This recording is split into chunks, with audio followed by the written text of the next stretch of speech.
Maidarpura police પાસેથી મળતી માહિતી મુજબ સુરતના મોટા વરાછા મીરા હોમ્સમાં રહેતા મૂળ અમરેલીના લાઠીના વતની તુષારભાઈ દીપકભાઈ નારોલા મૈદરપુરા હીરા બજારમાં હીરા દલાલનું કામ કરે છે.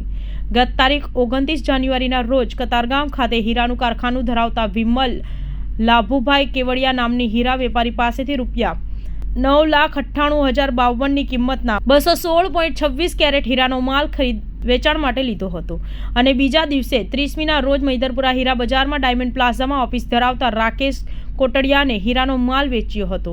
વેપારીએ માલના પૈસા 6 ફેબ્રુઆરીના રોજ આપવાનો વાયદો આપ્યો હોવાથી તુષારભાઈ ગત તારીખ 6 ફેબ્રુઆરીના રોજ પેમેન્ટ લેવા માટે ગયા હતા અને વેપારી પાસેથી પેમેન્ટ લઈ પૈસા પ્લાસ્ટિકની થેલીમાં રાખી તેની મોપેડની ડિક્કીમાં મૂક્યા હતા.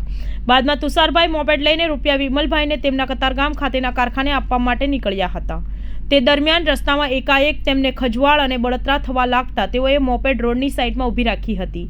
જોકે આ દરમિયાન એક અજાણ્યો ઈસમ તેમની પાસે આવી તેમને શું થાય છે પૂછ્યું હતું.